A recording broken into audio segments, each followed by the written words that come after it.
जय गुरुदेव नाम किसका? प्रभु का। जय गुरुदेव नाम किसका? प्रभु का। प्रभु का पावन प्यारा नाम। जय गुरुदेव। कलयुग का कल्याणकारी नाम। जय गुरुदेव। ये नाम नहीं इंसान का, ये नाम है भगवान का। ये काम नहीं इंसान का, ये काम है भगवान का।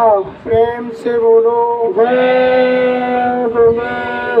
जय गुरुदेव। जय गुरुदेव। सर्वसमर्थ, सर्वव्यापक, आत्माओं के धनी, दया के समंदर, मंच पर विराजमान बाबा जय गुरुदेव जी महाराज के चरण कमलों में कोटि कोटि बार नमन। दूर दराज से चल करके आए धर्म प्रेमियों, गुरु भाई बहनों, जहाँ तक हमारी आवाज़ को गांव निवासी सुन रहे हैं, आप सभी के चरणों में हमारा सादर प्रणाम। हाथ जोड़ के सभी को हमारा सादर जय गुरुदेव। देखो प्रेमियों, आज बड़े सौभाग्य का दिन है। उस मालिक की असीम दया से आप हम सभी मालिक की चर्चा करने के लिए एक जगह इकट्ठे हुए। ऐसे मौके जीवन में कभी कभार आते हैं प्रेमियों। देखो, कभी भी सत्संग कहीं भी हो छोड़ना नहीं चाहिए। सत्संग से हमेशा ताजगी आती है। जब मालिक के वचन सुनने को मिलते हैं तो शरीर के अंदर जागृति होती है। और जब हम सत्संग नहीं सुनेंगे, चुपचाप घर बैठ जाएंगे और ये सोचेंगे कि रोज रोज क्या सत्संग सुने। यही बाबा जय गुरुदेव और यही सत्संगी कहते रहे कि ये मनुष्य शरीर अमोलक है और भगवान के भजन के लिए मिला है, और यानी समय निकाल करके भजन करो, और यानी दुकान दफ्तर खेती में ईमानदारी मेहनत से काम करो, शाम को बाल बच्चों की सेवा करो, आएगे एक आदर सत्कार करो। यही बात बताते हैं तो यह काम है तो हम घर बैठ के ही कर लेंगे। लेकिन बिना सत्संग सुने हुए ताजगी प्रेमियों नहीं आती है। जब मालिक के वचन सुनने को मिलते हैं ताजगी आती है। गुरु महाराज हमेशा जब जब हम सत्संग में मथुरा गए तब गुरु महाराज ने यही मन से कहा, अरे बच्चे बच्चियों देखो, पहले सेवा करो। जब कभी भी तुम आश्रम में जाओ तो सबसे पहला मतलब सीरियल है सेवा। जब सेवा करेंगे आप हम तो सेवा से अंग पवित्र होते हैं। और जब तक हमारे शरीर के अंग पवित्र नहीं होंगे, यानी 5 कर्मेंद्रियां, 5 ज्ञानेंद्रियां, जब तक ये गंदी रहेंगी तब तक ना हमारी समझ में सत्संग आएगा और ना हमारे यानी ध्यान भजन सुमरन में मन लगेगा। कोई भी काम हम नहीं कर सकते। तो पहले जितने भी संत महात्मा हुए, पहले भी सभी ने जगह जगह अपने आश्रमों पर साधना शिविर लगाई, और साधना शिविर के माध्यम से यानी मिट्टी डलवाने का काम, झाड़ू लगाने का काम, बर्तन साफ करने का काम, और यानी भोजन भंडारा बनाने का काम, जंगल से लकड़ी लाने का काम, यानी आश्रम में कोई भी सेवा हो सब सेवा महात्माओं ने कराई।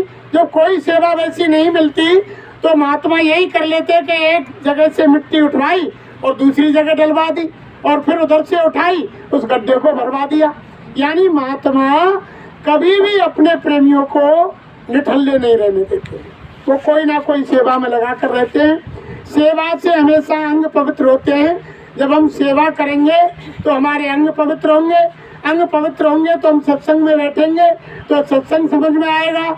जब सत्संग समझ में आएगा, मालिक के वचनों की चोट जब मन के ऊपर पड़ेगी तो मन ध्यान भजन सुमरन की तरफ मुड़ेगा, ऐसे नहीं मुड़ेगा। अगर आपने सत्संग में नागा कर दी, सत्संग का नियम तो जैसे गुरु के दर्शन का नियम होता है कि गुरु के दर्शन नित्य करो, यानी गुरु महाराज ने मन से बताया कि गुरु के दर्शन नित्य करो।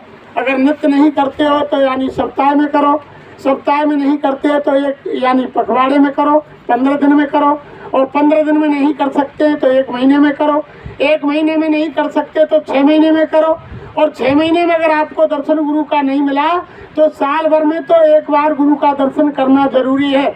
अंत में कबीर साहब ने तो ये कह दिया कि परस जिना जो ना कर सके और ताकू लागे दोष और कहे कबीरता दास की कभी ना होवे मोक्ष, वो कभी भी मोक्ष गति को नहीं यानी पाएगा।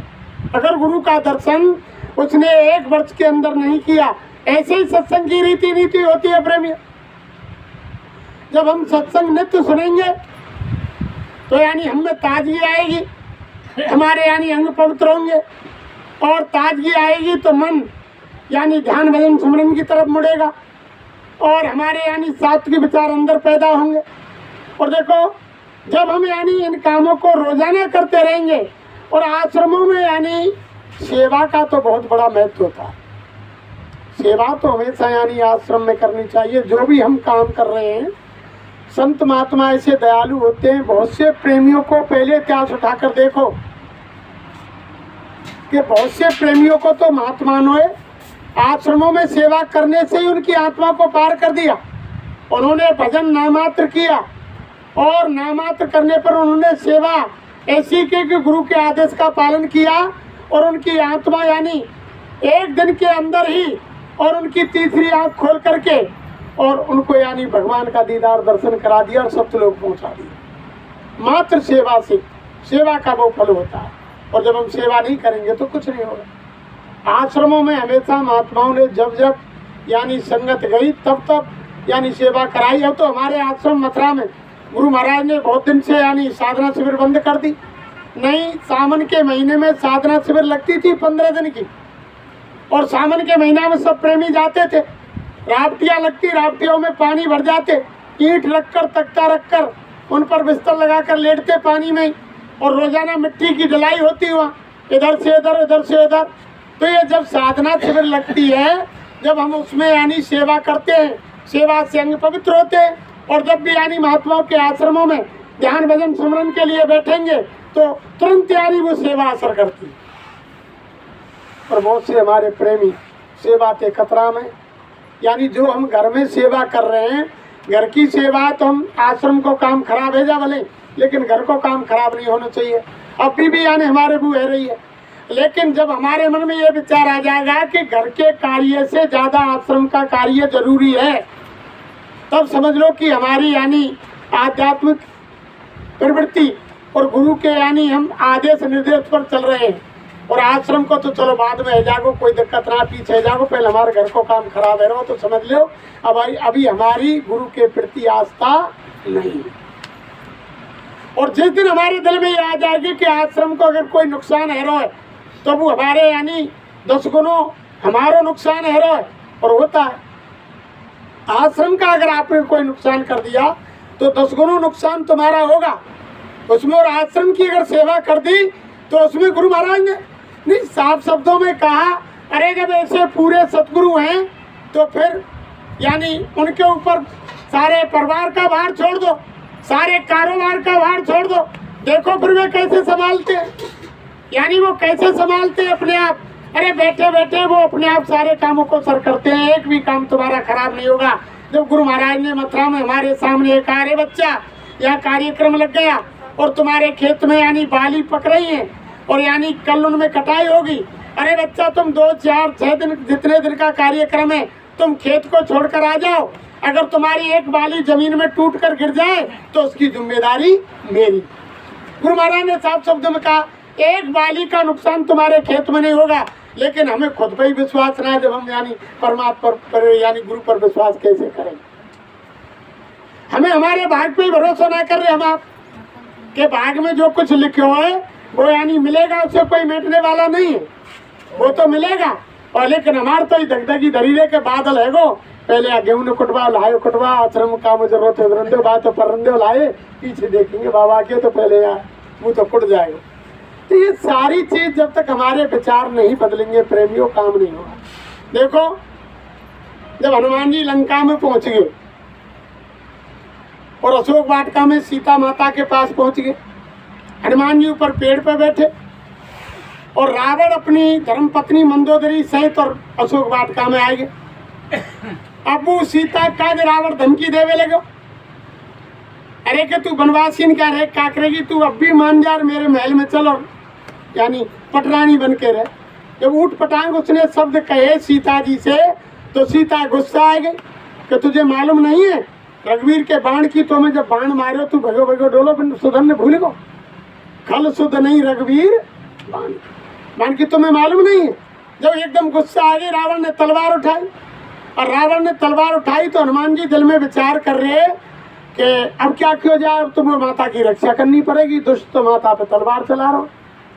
फिर एक छोटो सो वो आयो कि अगर मैं यहाँ नहीं हो तो तब क्या हो, तो छोटी सी शंका मन में आई हनुमान जी के में कि अगर मैं यहाँ नहीं हो तो सीता की रक्षा कौन करता, माँ की रक्षा कौन करता, तब यहाँ क्या होता।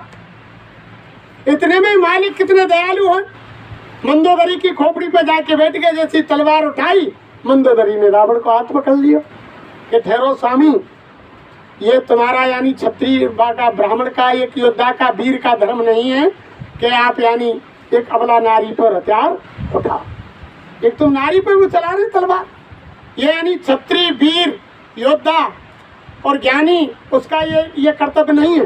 रावण रोक दियो। जब हनुमान जी एकदम होश आयो कि मैं तो न करो, अगर मैं नहीं हो तो यहाँ तो तब यहाँ क्या हो, तो या सीता कौन बचा, तो लेकिन देखो क्या कर दिया।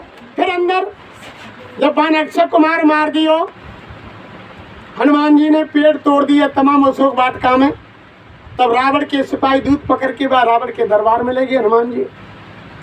जब दरबार में ले गए, जब उन्होंने कही कि महाराज तुम्हारे पुत्र खत्म कर दिए और अशोक वाटिका उजाड़ दी इनने, तो रावण ने कही कि आपको ऐसा करो मृत्यु दंड दो। अब मृत्यु दंड को सवाल आगो, हनुमान जी कह रहे कि मृत्यु दंड को सवाल आगो ना, तो मृत्यु को वो है। इतनी देर में भगवान विभीषण की बुद्धि पर बैठ गए। विभीषण माँ यानी उसके राज दरबार में आए रावण के में। जब मैंने सुनी कि हनुमान जी काज और मृत्यु दंड दिया जा रहा, जैसे ही वे पहुंचे जबई वाने वो रावण ने वो सुनाई सजा। तो विभीषण बोले कि अरे रुको भ्राता श्री लंकेश, बन के ये आपका एक योद्धा का कर्तव्य नहीं बनता कि किसी दूत को मृत्युदंड दिया जाए। दूत जब आता है उसको मृत्युदंड नहीं दिया जाता है, उसको कोई यानी तुम दंड वैसा दे सकते हो लेकिन मृत्युदंड नहीं दे सकते, ये यानी आपका कर्तव्य नहीं है। जब रावण ने मन में विचार किया कि बात तो सत्य है, दूत को मारना, फिर हमारी बात विभीषण ने कही कि साहब तुम्हारी सूचनाएं तुम्हारे बल की और बाकी के लंकेश ऐसो लंका ऐसी, तुम्हारी माता की सूचना कौन देगा जब दूत ये खत्म कर देंगे। अब एकदम बाकी बुद्धि पर बैठ के तब हनुमान है एकदम होश आया के अरे मालिक कोई ना कोई इंतजाम करो, इंतजाम कर दिया। अब उधर क्या हुआ, रावण ने कही कि भाई बंदर को सबसे प्रिय पूछ हो, ऐसा करो भाई आप काजे तुम मृत्यु दंड ना दे तो यहाँ की पूंछ में कपड़ा लपेट के और घी और तेल डाल कर आग लगा दे, या को मुँह ज्यादा पूछते हो। अब हनुमान जी सोच रहे हैं कि जो त्रिजटा को सपनों आयो कि एक बंदर ने आके लंका जला दी और ये लंका जलनी वो लंका जलानी, पर मैं कांते तो कपड़ा को इंतजाम करता और कांते तेल गिराता और कांते पूंछ में आग लगा कुआं चलाता।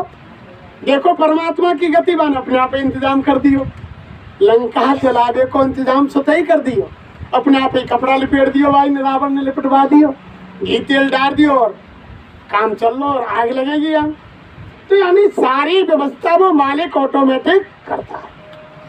कभी भी ये नहीं दिल में सोचना चाहिए कि हम यार नहीं होते हुआ हम नहीं करते या तो ये काम नहीं, वो मालिक ऑटोमेटिक व्यवस्था करता है, स्वतः ही करता है। हमारी वामुस कुतनी खुद स्वामी महाराज ने एक कहानी सुनाई अटपटी। भाई हम अवाल सोच लें कि हम नहीं करेंगे तो कैसे होगी। गुरु महाराज ने मनते कही कि यही गर्मी का महीना था, जेठ की दोपहरी पड़ रही थी और एक जिम्मेदार यानी गाड़ी में अनाज भर के बाजार को ले जा रहा, सड़क पे गाड़ी चल रही बैलगाड़ी। अब एक कुत्ता गर्मी के प्यास से आप तो जब गाड़ी के नीचे घुस गो, जब गाड़ी के नीचे घुसो बात छाया मिली तो कुछ बार ठंडक आई, जब ठंडक महसूस हुई गाड़ी के नीचे राहत मिली और कुत्ता सोच में लगे कि गाड़ी मेरे बलते चल रही है। माने सोची कि यार गाड़ी मैं ही चला रहा हूँ। अब साहब दक्षिणा वो यहाँ ऐठ में चलते हुए ठंडक आ गई, जब अचानक थोड़ा आगे बढ़ेगो और बैलन के पामन के पास पहुंच गो। जैसे बैल से टकराओ, कुत्ता बैल ने भींच के लात मारी तो कुत्ता में लात जोरदारी चलेगी। कुत्ता गाड़ी के नीचे से निकल कर चेका में जाके लुढ़क पुड़ुक कहकर चेका में जाके गिर पड़ा। अब वो रो के चिल्ला कर वह चेका में ते खड़ो है कि देख रहे हो कि गाड़ी तो अबू चल रही है और कि मैं तो चेका में पे रहूं, गाड़ी तो अबू चल रही है। जब वह कुत्ता ने मन में विचार किया, अरे के गाड़ी मेरे बलते ना चल रही, गाड़ी चला बारो तो कोई हो रही। अब वही विचार हमारे, हम ये सोच लें कि हम काम नहीं करेंगे तो ये काम नहीं होगा। जैसे कह दे बहुत से कि भाई नहीं तू तो गाय में जाना पड़ेगा, तू नहीं जाओगे तो ये काम नहीं होगा। अरे वो काम तो मालिक को, तुम्हें तो ये काम करना पड़ेगा यार, वो नहीं होता तो ये काम नहीं होता। अरे वो हरेक की बुद्धि पर बैठकर कौन किससे क्या काम करा सकते हैं।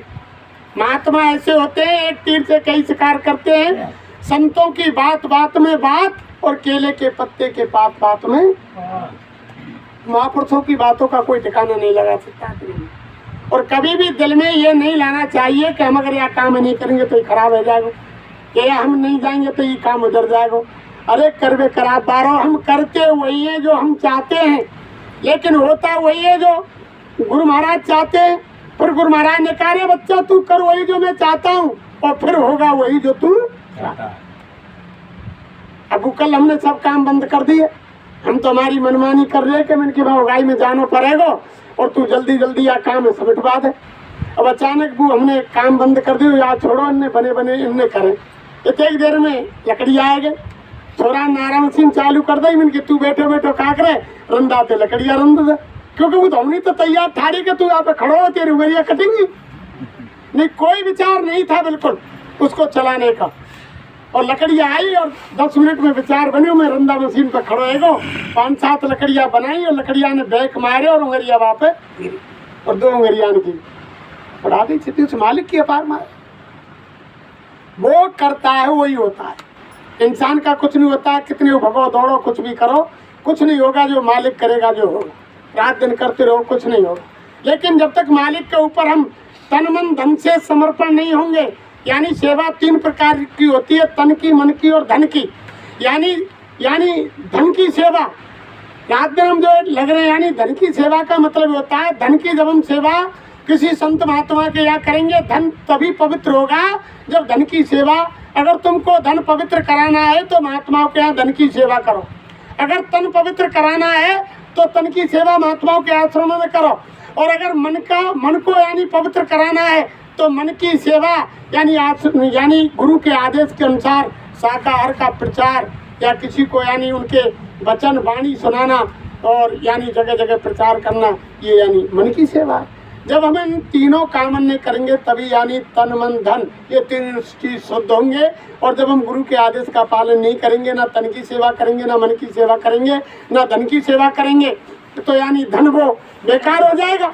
धन की अगर परमार्थ की सेवा संत महात्माओं के यहाँ नहीं करेंगे, लेकिन देखो धर्मशास्त्रों में ऐसा लिखा हुआ है कि आप अगर यानी अपने कमाए हुए ईमानदारी मेहनत के धन के कमाए हुए में से 10वां हिस्सा अगर आप यानी महात्माओं के दरबार में यानी परमार्थ में नहीं खर्च करोगे तो वो कुदरत माँ ऑटोमेटिक आपके कमाए हुए धन का 10वां हिस्सा हर जगह लगवा देगी। यानी चोरी में, मौत में, मुकदमा में, हारी में, बीमारी में, यानी 10वां गुरु महाराज कुटिया में विराजमान रुक नहीं सकता। जय गुरुदेव आश्रम NH21 भरतपुर राजस्थान। कमाए हुए धन का निकल जाएगा और उसका एक नया पाई वापस नहीं मिलेगा।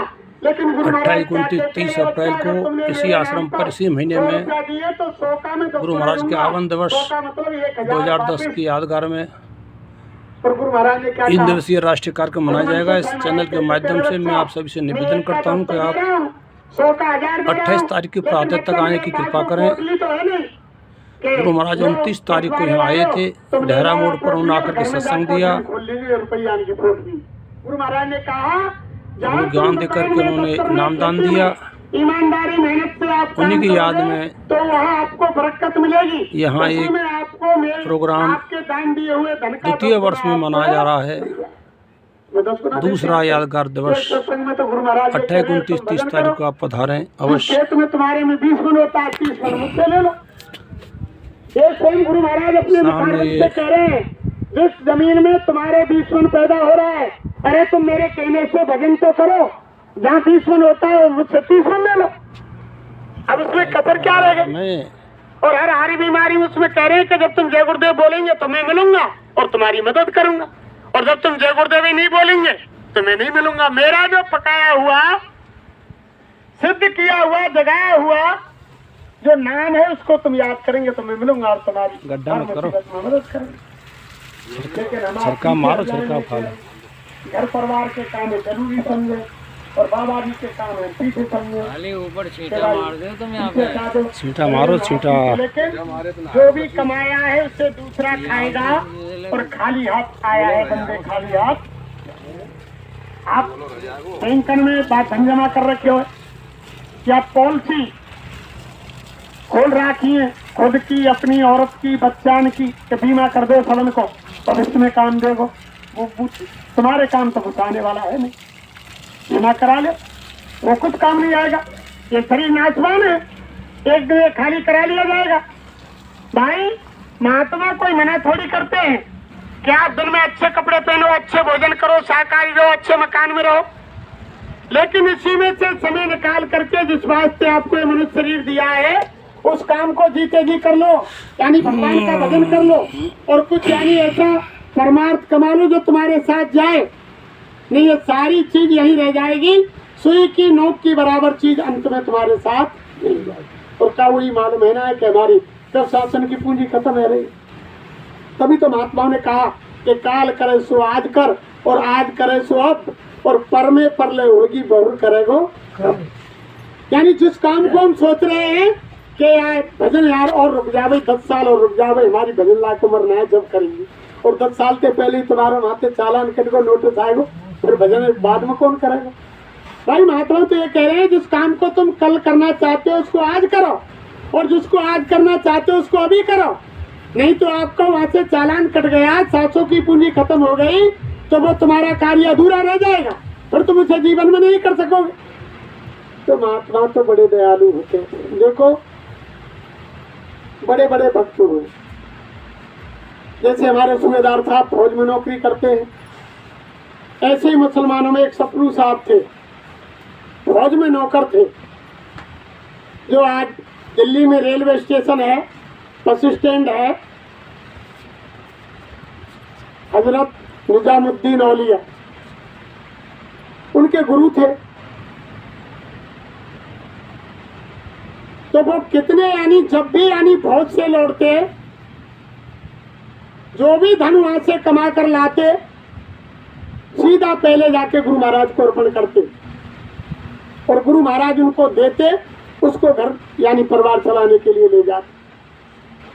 अब अंत में उनका रिटायर आने का समय आ गया, और एक यानी गरीब सत्संगी प्रेमी की बच्ची की शादी आ गई। अब देखो गुरु महाराज एक तीर से कैसे कार्य करते हैं। एक गरीब प्रेमी की बच्ची की यानी शादी की तैयारी हो गई, मात्र 1 महीना रह गया। अब उनकी धर्मपत्नी बोली कि देखो जी 1 रुपया घर में आए, रोटी चवन्नी घर में ना आए, और लड़की की शादी आ गई है, बच्ची की शादी कैसे करेंगे? तुम ऐसा ही करो, ना तो गुरु महाराज के पास चले जाओ। वो गुरु का दीवाना था, मन की बात तो सही कह रही है। वो यानी अपनी धर्मपत्नी का आदेश मान करके गुरु महाराज के पास वो प्रेमी जाकर पहुंच गया। सारे दिन सेवा की आश्रम में। सेवा करने के बाद जब गुरु महाराज से मिलने गया तो गुरु महाराज से अपनी दुख भरी वो आवाज निकाली कि साईं महाराज बच्ची का संबंध तय कर दिया है, 1 महीना है, और मैं आपसे कुछ मदद लेने के लिए आया। उनकी धर्मपत्नी ने कहा कि महात्मा तो ऐसे होते हैं, उनके यहाँ 1000, 2000, 10,000, 20,000 लाखों लोग आते हैं। अगर महात्मा ने आवाज मार दी अरे कि बच्चा 1-1 रुपया इनको दे दो, तो 7 लाख पैसा वे हाल इकट्ठा करवा देंगे। तो उन्होंने अपनी फरियाद लगाई कि गुरु महाराज मेरी बच्ची की शादी है और मेरे पास रोटी कौड़ी घर में है नहीं। अब बच्ची की शादी गुरु महाराज कैसे भी आप दया करके, और आप दया करो और बच्ची की शादी करो। अब गुरु महाराज ने कहा, बच्चा ऐसा करो, वो सेवा करो, आश्रम में जाओ। अब सेवा करते करते 15 दिन हो गए। अब रोज सेवा करें और प्रेमी किए के स्वामी महाराज आदेश से ना दे रहे, ना तो कहो सत्संगी ते कह रहे कि इनकी तुम मदद कर दो, और ना मोहिते कह रहे कि बच्चा तुम घर चले जाओ, वहां से इंतजाम कर लेना।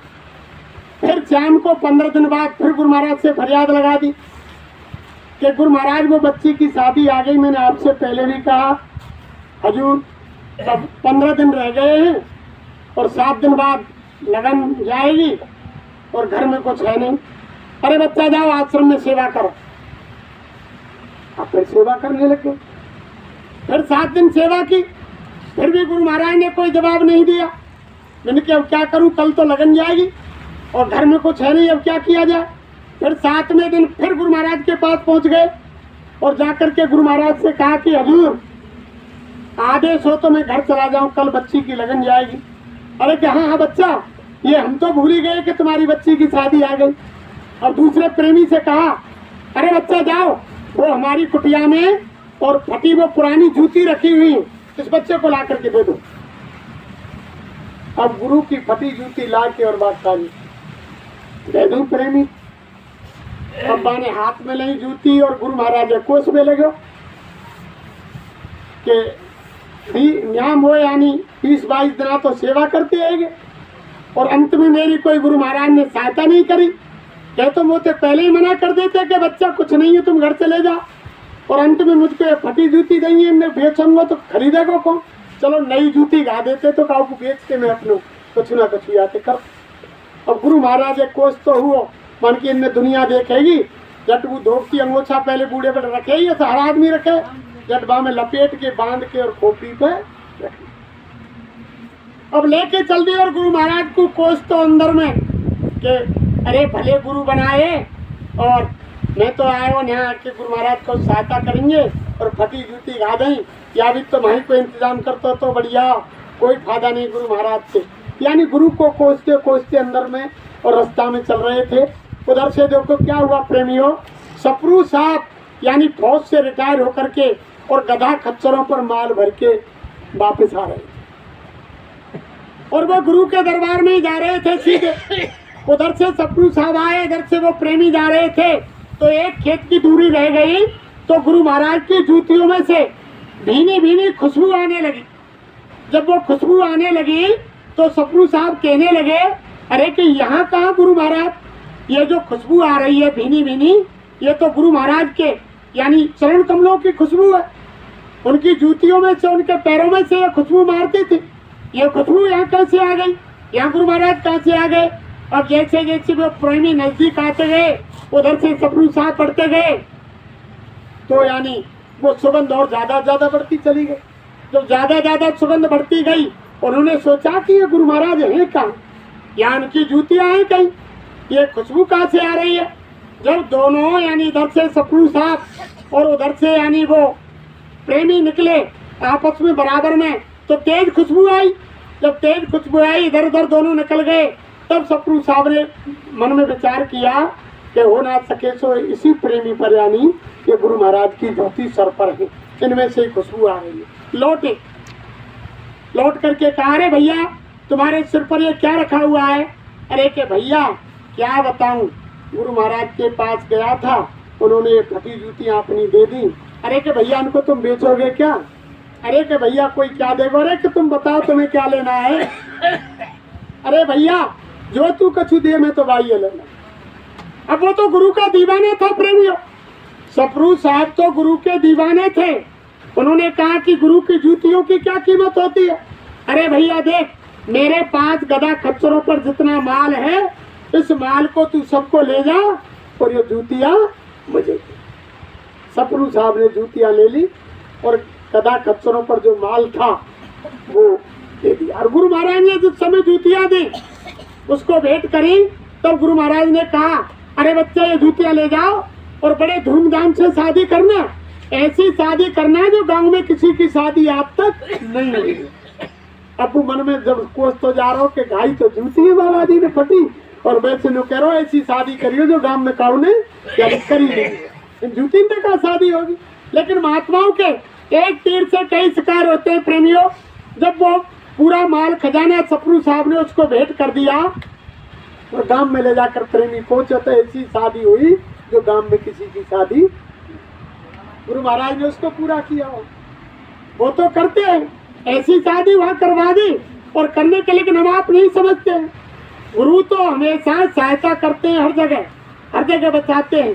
कोई ना कोई यानी बहुत बड़ा हादसा होने वाला है लेकिन महात्मा उसको सूली को कांटा बना देते हैं। और फिर हम कि गुरु महाराज अब हम ही सोच लो, हम गुरु महाराज की तैयारी कर रहे जावे की कल सत्संग है, परसों फिर 8 तारीख पे वहां निकलना पड़े, वही जल्दी काम है जा।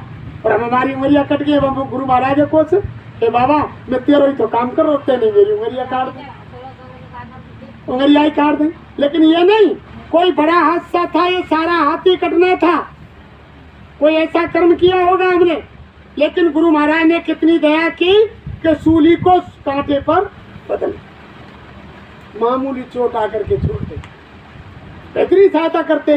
लेकिन हम तुम का समझ जाए कि बाबा ने मेरी कोई सहायता ही ना करी। अरे तुम्हारे पिछले पन्नों को उठाकर देखो कि कितना बड़ा हादसा होने वाला था जो गुरु ने सूली का कांटा बना दिया। लेकिन हम आप उस किताब को नहीं पढ़ सकते, जब पढ़ सकते जब हमारी अंदर की तीसरी आंख खुल जाएगी तब। महात्मा जानते हैं। अब उधर साहब क्या हुआ, उन्होंने शादी धूमधाम से कर दी। उधर सपरू साहब जूतियों को लेकर के और गुरु महाराज के औलिया साहब के आश्रम में पहुंच गए। जब ले जाकर के गुरु महाराज को जूतियां भेंट की कि गुरु महाराज ये लो तुम्हारी जूतियां। अरे बच्चा ये मेरी जूतियां तुम कहां से लाए? उनको मालूम तो थी, समर्थ थे, नाराज हो गए सपरू साहब पर। अरे बच्चा ये जूतियां कहां से लेकर आए तुम?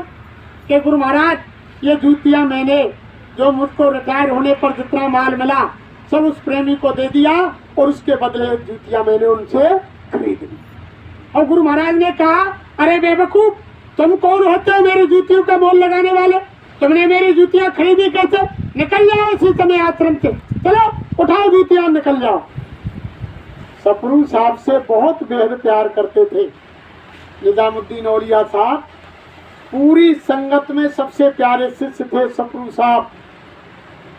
लेकिन वो और बड़े तड़प पैदा करना चाहते थे।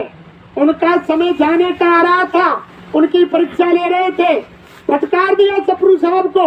सपरू साहब ने गुरु के आदेश का पालन किया प्रेमियों, जूतियों को लेकर के और सीने से लगाकर आश्रम से बाहर निकल गए।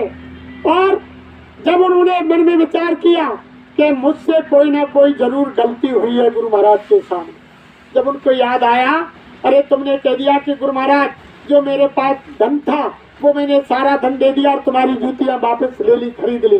अरे तुमने झूठ बोला, तुमने जो तुम्हारे साथ धन था वही तो दिया। तुम्हारे घर तो बहुत धन रखा हुआ है, तुमने सब धन कहाँ दे दिया? तुमने गुरु के सामने झूठ बोली है। वो धन घर रखा है उसको भी मैं कभी यूज में नहीं लूंगा। गुरु के सामने मैंने झूठ बोला है और कभी लौट कर घर नहीं जाऊंगा। और जब तक गुरु महाराज मुझको वापस नहीं बुलाएंगे जब तक मैं ना घर जाऊंगा और ना आश्रम जाऊंगा। सपरू साहब जूतियों को लेकर के प्रेमी गांव गांव भटकने लगे और जूतियों को सर पर रख के चूमते, सीने से लगाते, कोई खाने को दे देता खा लेते। सपरू साहब गुरु के प्यार में यानी गुरु के प्रेम में ब्रह में पागल हो गए। रात दिन न नहाते, फटे टूटे यानी कपड़े हो गए। और कई महीने सपरू साहब को बीत गए। भोजन मिल जाता तो खा लेते और वो जब शाम को उस रास्ते पर बैठते जहाँ गुरु की संगत, गुरु के वचन सुनकर आती और सबसे पूछते, जब वो उनको दुआ सलाम करते तो पूछते कि अरे भैया सत्संग में गुरु महाराज ने कोई मेरी भी बात कही? कि ना भैया तुम्हारी बात कोई नहीं आई। जब अंत में प्रेमियों रोते रहे सपरू कि मुझको इतना कैसे त्याग दिया गुरु महाराज ने, इतना प्रेम करते थे, हर काम के लिए मुझे बुलाते थे। अरे बच्चा सपरू इधर आओ, अरे बच्चा सपरू इधर आओ। आज ऐसा मुझसे क्या कसूर गलती हो गई जो गुरु ने मुझको त्याग दिया, जो मैं यानी जंगल जंगल दर दर भटक रहा। रोते और यानी ग्रह में इतना तड़पते। जब उनका जाने का समय आया तब एक दिन लास्ट में सत्संग हो रहा था, तब उन्होंने कहा यानी संगत से, अरे बच्चा किसी ने सपरू साहब को देखा है? तब जो रोजाना उस रास्ते से प्रेमी जाते थे उन्होंने कहा कि जी हजूर वो तो हमको रोजाना रास्ते में मिलते हैं और वो हमसे रोज पूछते हैं कि गुरु ने मेरे बारे में कुछ कहा, तो हम कहते गुरु महाराज कोई तुम्हारी चर्चा नहीं आई, तो और फूट फूट कर रो। अब उधर उन्होंने उनसे कहा, रे बच्चा आज उनसे कह देना कल वो सुबह आश्रम आ जाए। जब संगत वहां निकल कर गई, फिर उन्होंने पूछा, रास्ते में बैठे हुए थे, अरे भैया, अरे गुरु प्रेमियों, गुरु ने मेरी भी कोई चर्चा की? कि हाँ भैया, आज तुम्हारी चर्चा की और तुमको सुबह आश्रम पर बुलाया है। तब उनको इतनी खुशी हुई, उमंग के मारे, और यानी सपरू साहब नाचने लगे और गदगद हो गए, और यानी ऐसे हो गए कि यानी एकदम इतनी ताकत सपरू साहब के अंदर आ गई, उनका मन फूले नहीं समाया। और सुबह जब यानी सपरू साहब गुरु महाराज के सामने गए और चरणों में गिर गए, और गिर करके यानी उन्होंने छाती से सपरू साहब को गुरु महाराज ने लगा लिया, और सपरू साहब रोने लगे और गुरु महाराज रोने लगे और कहने लगे, अरे बच्चा, क्या तुम ये समझ रहे हो कि मैं तुमको याद नहीं करता? जैसे तुम मेरी प्रेम में रात दिन रोते थे बच्चा सपरू, मैं भी रोजाना तुम्हारी प्रेम में रात को रोता था। ऐसा नहीं कि मैं तुमको याद नहीं करता हूँ। अरे बच्चा, मैं भी तुमको बहुत याद किया, मैं भी रोता था और तुम भी रोते थे। और आज यानी मैंने तुमको इसलिए देखा कि आपके अंदर प्रेम तड़प है या नहीं, आप रास्ते से भी कच्चे हैं या पक्के हैं, भटक तो नहीं जाएंगे। आपकी परीक्षा ली, आप परीक्षा में खड़े उतरे। अरे बच्चा सपरू, आज के बाद इस गद्दी के मालिक आप।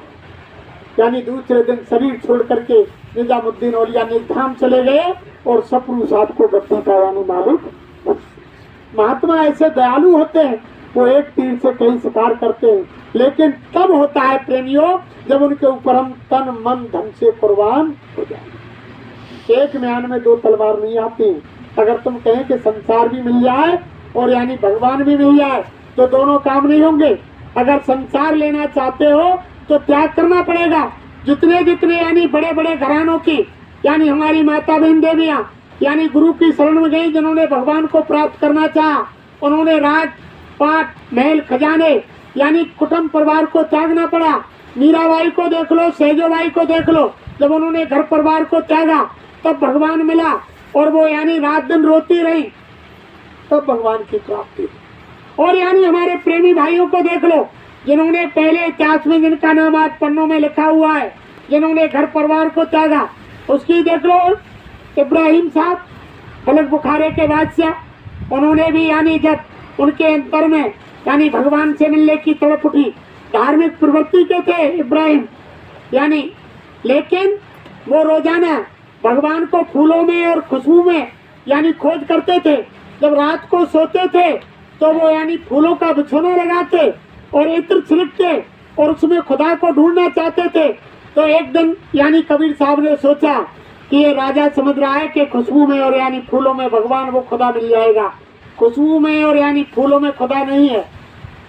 एक दिन क्या किया, रात के 12 बज रहे थे और 12 बज रहे थे तो जैसे ही राजा को बाथरूम जाने की इच्छा हुई, वो रात में यानी उठे पलंग से बाहर निकले। कबीर साहब ऊपर उनकी महल की मंजिल पर जाकर के सफेद वस्त्रों लंबे आकार में घूम रहे थे। तो राजा की नजर ऊपर गई तो राजा ने देखा, अरे कि हमारी छत पर कौन है? कह रहे राजा साहब मैं हूँ। कि तुम यहाँ क्या कर रहे हो? अरे मैं ऊँट खोज रहा हूँ। तो उन्होंने कहा, अरे बेवकूफ फकीर, कहीं यहाँ छत पर ऊँट मिलता है? तो कबीर साहब ने कहा कि छत पर ऊँट नहीं मिलता है तो फूलों और खुशबू में खुदा भी नहीं मिलता है। ये कहकर के अंतर ध्यान हो गए। अब उसके दिल में ठेस लग गई, इब्राहिम के दिल में ठेस लग गई कि ये कौन व्यक्ति था, ये कैसा फकीर था जो कह गया कि यानी अगर छत पर ऊँट नहीं मिल सकता है तो यानी खुशबू में और फूलों में खुदा भी नहीं मिल सकता। ठेस लग गई। अब फिर एक दिन फिर क्या हुआ कि फिर कबीर ने उनके अंदर ग्रह जगाने के लिए एक दिन में और यानी जब उनकी सभा लगने जा रही थी उससे पहले ही आकर के कबीर साहब अंदर आ गए और सिपाहियों ने रोका। अरे रुको रुको फकीर, अभी आपको अंदर जाने की इजाजत नहीं है, राजा साहब अभी गद्दी पर नहीं आए हैं। तो कबीर साहब नहीं रुके, निकल करके सीधे सिंहासन पर जाकर बैठे। जब सिंहासन पर जाकर बैठ गए, इतने में राजा साहब आ गए। अरे फकीर, क्या तुमने इस मेरे यानी राज दरबार को, इस सिंहासन पर आप आकर बैठ गए, क्या इसको सराय समझ रखा है? तो कबीर साहब बोले, अरे कि आपसे पहले यहाँ राजा कौन थे? तो मेरे दादा, और उससे पहले मेरे बाबा, और उससे पहले मेरे परबाबा, उससे पहले उनके दादा, उससे पहले उनके दादा, कई पीढ़ियों का बखान करवाया कबीर साहब ने। तो अब वो कहाँ है? तो उन्होंने कहा कि महाराज वो तो फकीर साहब वो तो चले गए। अरे जब यहाँ आया और चला गया तो ये सराय नहीं तो और क्या है? सराय में लोग आते हैं और ठहरते हैं और यानी चले जाते हैं। अरे राजा, ये सराय नहीं तो क्या है? तब राजा ने गुस्सा में आकर कहा, अरे सिपाहियों, इनको पकड़ो फकीर को और उसके 5 कोड़े लगाओ उसकी पीठ पर। कबीर साहब को पकड़ लिया। जब सिपाहियों ने कोड़े मारे तो कबीर साहब बहुत जोर से हंसे। कबीर साहब हंसे तो राजा ने कहा, अरे फकीर, तुम्हारी पीठ पर कोड़े पड़ रहे हैं और फिर भी तुमको हंसी आ रही है, क्यों हंस रहे हो? अरे कि महाराज, मैं इसलिए हंस रहा हूँ कि मात्र इस पर मैं 10 मिनट बैठा हूँगा तो 10 मिनट के बदले मुझको यानी 5 कोड़े पड़ रहे हैं, 10 कोड़े पड़ रहे हैं, 20 कोड़े पड़ रहे हैं, और तुमको इस गद्दी पर बैठे बैठे सारा जीवन हो गया, तुमको कितने कोड़े पड़ेंगे? इसलिए मुझे हंसी आ रही है। 5 मिनट बैठने पर 20 कोड़े मुझको पड़े तो तुम्हारा तो जीवन इस गद्दी पर बैठे बैठे निकल गया, तुमको कितने कोड़े पड़ेंगे? क्या किया कुछ? इतना कह करके कबीर साहब वहां से अंतर ध्यान। अब राजा को होश आया कि ये तो कोई ना कोई शक्ति है। जब वहीं पर एक फकीर के पास गए और फकीर से जाकर के मिन्नत की इब्राहिम ने, अरे के फकीर साहब, मुझे बताओ, मुझे खुदा का दीदार करना है और खुदा के दीदार के लिए मुझे कोई ऐसा रास्ता बताओ जिससे जीते जी मुझे इसी जिस्मानी महजद में और खुदा का दीदार हो। तो उन्होंने कहा कि देखो राजा साहब, मेरे पास तो वो उपाय है नहीं बादशाह जी, तुम सीधे हिंदुस्तान चले जाओ। मैं इतना बता सकता हूँ, इतना तो मुझे ज्ञान है, हिंदुस्तान में काशी के अंदर और एक यानी कबीर नाम का एक फकीर है, उनके पास तुम सीधे चले जाओ, वे तुम्हें जीते जी इसी जिस्मानी मस्जिद में और खुदा से दीदार करवाएंगे, मिलवाएंगे। मैं आपको नहीं मिलवा सकता, मेरे अंदर इतना पावर नहीं है। उसी समय बलक बुखारे के बादशाह और यानी राजमहल को, घर परिवार को छोड़ करके सुबह 4 बजे घर से निकल लिए और काशी में आकर के ढूंढते ढूंढते कबीर के पास यानी कबीर की झोपड़ी पर आ गए थे। और जैसे ही वहाँ कबीर को जाकर के देखा कि ये तो वही फकीर है जो एक दिन मेरी छत पर घूम रहा था, ये वही फकीर है जो मेरे दरबार पर, मेरे सिंहासन पर आ बैठा। बड़े जोर जोर से इब्राहिम बादशाह रोने लगे। जब रोने लगे तो फिर उन्होंने कहा कबीर साहब ने, अरे बादशाह महाराज, अब क्यों रोते हो? तुमको बुला तो लिया ना, अब जाओ सेवा करो आश्रम में। तो निजामुद्दीन औलिया सेवा करने लगे। जब आश्रम में सेवा करें, बिल्कुल दीन हो गए, जूतियां साफ करें, जंगल से लकड़ी लाएं भंडारे के लिए, बर्तन साफ करें, भोजन बनाएं, पानी डालें, सफाई करें, यानी इतने दीन राजा हो गए। एक दिन कबीर की घरवाली माता लोई ने कहा, अरे कबीर साहब, अब तो इनको नाम की दौलत बख्शीश कर दो, अब तो ये बिल्कुल दीन हो गए और बहुत समय हो गया। तब कबीर साहब ने कहा, अरे कि लोई, अभी इनमें दीनता नहीं आई है, अभी ये तुम्हें ऊपर से दीन लग रहे हैं और नहीं मानती हो तो तुम इनकी परीक्षा करके देख लेना। तुम्हारी अटारी पर जब ये सुबह सुबह आए आश्रम में, तुम तुम्हारी अटारी पर चढ़ जाना, कुछ कूड़ा इकट्ठा करके और इनके ऊपर डाल देना और दीवार की आड़ लेकर के छुप जाना और इनके वचनों को सुनना कि इनके अंदर अभी भी बादशाह बैठा हुआ है। लोई ने कहा कि महाराज, मुझे तो ये बड़े दीन लग रहे हैं और तुम कह रहे हैं कि ये नाम के लायक नहीं है, भाई अभी इनको नामदान देने लायक है ही नहीं। तो उन्होंने कहा नहीं, तुम परीक्षा ले लो।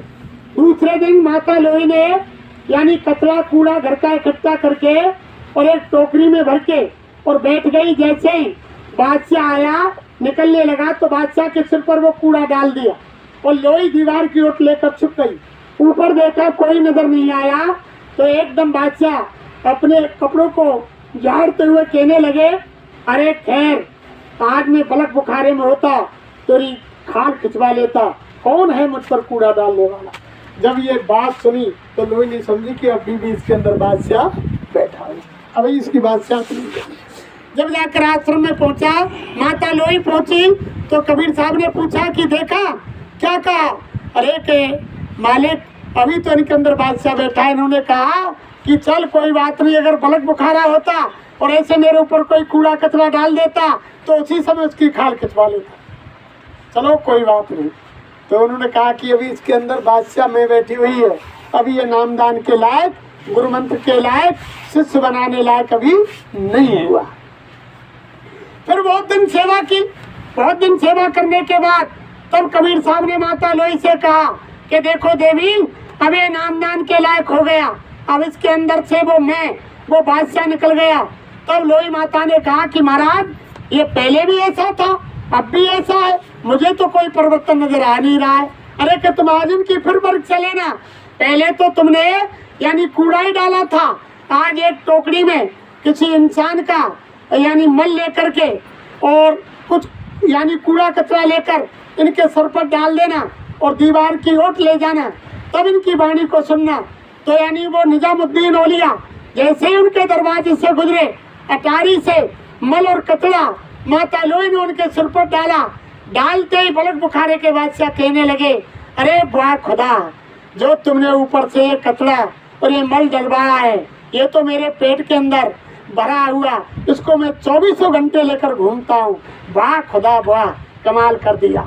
यानी जब बिल्कुल दीन था, जब लोई ने कहा कि अब तो वास्तव में दीन बने। जब आश्रम पहुंचा तो माता लोई गई, तब उन्होंने कहा कि आज इनकी ये वाणी है। तब कबीर साहब ने कहा कि अब ये नाम की दौलत के लायक बन गया। तब नाम की दौलत बख्शीश की प्रेमियों, जब दौलत बख्शीश कबीर साहब ने, जब उसको शिष्य बनाया, जब वो भजन करने लगा, और आज हम तुमको फ्री में गुरु महाराज ने बांट दी, तो हम उसकी कदर नहीं कर रहे हैं। लेकिन ये नाम छोटी मोटी ताकत नहीं, 3 लोक की संपत्ति नहीं, सब 14 भवन, अंड पिंड ब्रह्मांड, सारी संपदा अगर एक पल्ले में रख दी जाए और नाम की दौलत महात्माओं से ली जाए तो भी ये मिलने वाली नहीं। ये तो गुरु महाराज ने, महात्माओं ने कहा ना कि कोट कोट मुनि यतन कराई और अंत नाम कहीं आवत नहीं। यानी वो नाम है ये, अंत में ऋषि मुनियों ने जन्म पर जन्म धारण किए, लेकिन ये नाम की दौलत उनको नहीं मिली। जो बाबा जो गुरुदेव जी महाराज ने नाम की दौलत फ्री में और बड़े मंच से लाखों करोड़ों की भीड़ में स्वामी जी महाराज ने उसको लुटाया, लेकिन अब आप उसको नहीं समझ पाए। तो ऐसे ही थोड़ी मिल जाता है ये नाम। ये नाम तो बड़ी मुश्किल से ये संतों के अधीन होता है। संत जिसको पहले समय के इतिहासों को उठाकर देखो कि हमारे भाई बहन बहुत से आश्रमों में गए और महात्माओं के यहाँ 10-10 साल तक धोती लंगोटी धोई, बर्तन साफ किए, झाड़ू लगाए, जंगल से लकड़ी लाए, भोजन भंडारे बनाए, और अंत में महात्माओं ने कह दिया, अरे बच्चा तुम तुम्हारे घर चले जाओ, तुम नामदान के लायक अभी नहीं हो, बाद में तुमको अगले जन्म में मिलेगा। यानी एक एक जन्म तो गुरु की भक्ति करनी पड़ती थी, तब जाकर के वो कहीं नाम की दौलत मिलती थी। तभी तो महात्माओं ने कहा कि पहले जन्मे गुरु भक्त कर और दूसरे जन्मे नाम और तीसरे जन्मे मुक्त पद, चौथे में निज धाम। यानी चौथे जन्म में निज धाम जाते थे, लेकिन हमारे गुरु महाराज ने कहा कि हम आए हुए देश से जहाँ तुम्हारो धाम और तुमको घर पहुँचा बनो एक हमारो। और बाबा जी ठेका ले रहे हैं, अरे के बच्चा, अगर तुमको विश्वास हो कि मैं गुरु का हाथ नहीं छोड़ूंगा तो हमारा हाथ पकड़ लो, और अगर तुमको यानी विश्वास नहीं है कि कभी छूट सकता है काल माया के झकोरे में, तो तुम्हारा हाथ हमको पकड़ा दो। गुरु महाराज ने कहा कि तुम्हारा हाथ हमको पकड़ा दो, हम जिसका हाथ पकड़ लेते हैं उसको कभी छोड़ते नहीं है, और जिसको देख लेते हैं उसको कभी जीवन में भूलते नहीं। ऐसे बात, अगर इनको हाथ पकड़ा दो ये जीवन में भूलने वाले नहीं है। और जब तक आत्मा यानी इस संसार सागर से पार नहीं हो जाएगी, तब तक यानी महात्मा चैन से नहीं बैठते हैं। जैसे भी यानी सत्संग सुना करके जीवात्मा के ऊपर, जीवात्मा के अंतकरण के ऊपर अच्छे बुरे कर्मों की जो गंदगी है, जब तक वो साफ नहीं हो जाती है, वो या तो सत्संग के द्वारा होती है या भजन के द्वारा होती है। और कोई जीव यानी पैसे के मद में, यानी परिवार, धन और यानी पद और गाड़ी घोड़ा बंगला किसी के उसमें आकर के और भजन नहीं करता है, तो उस जीव को ऐसी जगह जन्म दिलाते हैं गरीब घर में, वहाँ उसको मजबूरन होकर के भजन करना पड़ता है। ऐसी जगह जन्म मिलता है जीव को, वहाँ उसको भजन करना पड़ता है, फिर वो गुरु आकर के नाम दान देते हैं। लेकिन जब तक महात्माओं का पकड़ा हुआ जीव इस संसार रूपी भवसागर से सत्यलोक नहीं पहुंच जाता है, तब तक महात्मा चैन से नहीं बैठते हैं। वो कोई ना कोई उपाय करते रहते हैं, सत्संग से जीव की यानी कर्मों को काट देते हैं, भजन से कटवा देते हैं, फिर भी बाकी रह जाते हैं, तो दूसरा जन्म दिला करके जीव को पार करके अपने नित्य घर सत्यलोक जरूर ले जाते हैं। लेकिन उन्हीं को ले जाते हैं जिनको विश्वास है। भाई, जो औरत पतिव्रता है, अपने पति पर भरोसा करती है, तो पति उसी की तो रक्षा करेगा, उसी की तो बात को मानेगा। और जो पतिव्रता नहीं है, वो वैश्यावृत्ति है, तो उसकी पति क्यों सहायता करेगा? तो यानी तभी तो यानी महात्मा कहते हैं कि यानी एक पर भरोसा करो। जब तुम तुम्हारे गुरु पर, अपने सतगुरु पर पूर्ण भरोसा करोगे, तो आपका यानी काम बन जाएगा। और अगर आप जगह जगह ठोकर खाते रहोगे कि ये नहीं वो और वहाँ मिलेगा, वहाँ होगा, उसके पास गुरु महाराज पावर दे गए, वहाँ उसमें ज़्यादा शक्ति है, वहाँ उसके सत्संग से आत्मा पार या जीवात्मा पार हो रही है, तो ये सारी चीज़ जिसने हमको नामदान दिया है, जिसने हमारा हाथ पकड़ा है, वही पति हमारी नैया को पार लगाएगा, कोई दूसरा लगाने वाला नहीं। घर परिवार के अंदर बहुत सारे सदस्य होते हैं, महात्मा कभी नहीं कहते कि तुम किसी का सम्मान मत करो, किसी की सेवा मत करो, लेकिन पति का दर्जा तो यानी पत्नी पति को ही देती है। और घर में जितने यानी देवर, जेठ, दौरानी, जेठानी, माँ बाप, सास ससुर जितना होते हैं, बच्चे बच्चियाँ, सबका आदर सम्मान करती है, सबकी सेवा करती है, लेकिन पति का दर्जा पति को ही देती है। महात्मा कभी नहीं कहते कि तुम किसी की निंदा करो, बुराई करो, सम्मान सबका करो, लेकिन सतगुरु तो सतगुरु होते हैं। अपने गुरु के वचनों पर भरोसा करो, और जब हम गुरु के वचनों पर भरोसा करेंगे तभी हमारा काम बनेगा। एक साधे सब सदे और सब साधे सब जाए, और जो सेवे तू मूल को फूले फले। यानी पेड़ की जड़ में पानी देंगे तो टहनी हरी रहेंगे, फूल पत्ती फैलाएंगे। अगर जड़ को काट देंगे, टहनी में पानी देंगे, तो वो कभी भी हरी नहीं। तभी तो महात्माओं ने कहा है कि गुरु की पूजा में सबकी पूजा, और गुरु समान देव नहीं पूजा। गुरु की पूजा में सबकी पूजा है, गुरु के समान कोई दूसरा देवता नहीं है। अगर परमात्मा रूठ जाएगा तो गुरु वो पावर है, मना सकता है हर विध से। और अगर गुरु रुष्ट कर दिया तो किसी भी भगवान परमात्मा की औकात नहीं कि गुरु को मना। गुरु के सामने कोई जाने वाला, इसलिए गुरु बहुत बड़ी पावर है। लेकिन गुरु कोई हाड़ मास, लाल पीले धोरे कपड़े और यानी किसी वेशभूषा का नाम गुरु नहीं है। गुरु का मतलब जो भगवान के पास रोजाना आता जाता है, जिसकी अंदर की तीसरी आँख खुली हुई है, और वो रोजाना भगवान के दरबार में हाजिरी लगाता है। वहाँ की खबर यहाँ लाता है, यहाँ की खबर वहाँ देता है। जिसके आँख कान खुले हुए हैं वो यानी पूरे गुरु हैं। और यहाँ अगर आपने किसी भेषधारी को गुरु बना लिया और उसकी अंदर की आँख नहीं खुली हुई, और वो भगवान को जानता नहीं, उसने देखा नहीं, और आप उसकी सुनते नहीं, तो रामायण में क्या लिख दिया कि गुरु शिष्य धन हरई शोक न हरई, और सो गुरु घोर नरक में पड़े। गुरु अंध बधिर कर चेला, और एक नहीं सुने एक नहीं देखा, अंधो गुरु और भैरव चेला, और दो नरक में ठेलम ठेला। यानी ऐसे गुरु से भी काम नहीं चलेगा जो तुमने कहीं कहे कि हमने तो गुरु बना लिया। तो अंधो गुरु है, अगर वो भगवान को उसने देखा नहीं, खुद की आंख बंद है, और चेला उसकी सुनता नहीं, अंधा गुरु है, भैरव चेला, और दोनों की नरक में होगी ठेलम ठेला, दोनों को नरक। इसलिए छानबीन करके गुरु की तलाश करनी चाहिए कि उस मालिक से मिला हुआ या नहीं है। गुरु वही होता है जो गु माने अंधकार, रू माने प्रकाश, अर्थात अज्ञान से ज्ञान में लाने वाली शक्ति का नाम गुरु होता है। गुरु कोई जाति, मजहब कोई धर्म से मतलब नहीं होता है। गुरु हर जाति में आ जाते हैं, हर धर्म में आ जाते हैं, हर मजहब में आ जाते हैं। जाति धर्म तो यहाँ जमीन पर आकर बनते हैं। जब बच्चा माँ के गर्भ में होता है उस समय कोई जाति धर्म, कोई हिंदू मुसलमान सिख ईसाई नहीं होता है, कोई कौम कौमियत नहीं होती है।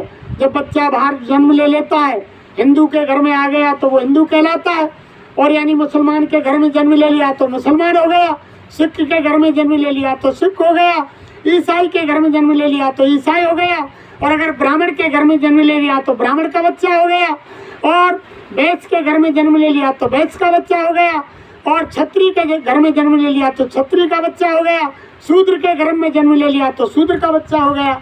भगवान के यहाँ, महात्माओं के यहाँ कोई भी धर्म जाति नहीं, केवल एक इंसान जाति है उनके यहाँ। कोई यानी हिंदू मुसलमान सिख ईसाई और यानी ब्राह्मण क्षत्रिय वैश्य कोई जाति नहीं। सारी जातियाँ इस धरती पर आकर कर्म से बनी है। जैसे एक ही परिवार के अंदर एक यानी बाप के 4 बेटे हैं, एक डॉक्टर, एक मास्टर, एक खेती करता है, एक मजदूरी करता है, तो खेती करने वाले को किसान कहेंगे, मजदूरी करने वाले को मजदूर कहेंगे, और जो पढ़ाई कर रहा है वो मास्टर है उसको अध्यापक कहेंगे, और जो यानी डॉक्टर उसको डॉक्टर कहेंगे। यानी जो जो उन्होंने कर्म किए उनके कर्म के आधार से उनका नाम बन गया। भगवान के यहाँ कोई जाति नहीं है प्रेमियों, उनके यहाँ तो केवल एक इंसान जाति। ये बंटवारा तो जातियों का यहाँ धरती पर आकर हुआ, और महात्माओं के यहाँ भी कोई जाति नहीं है।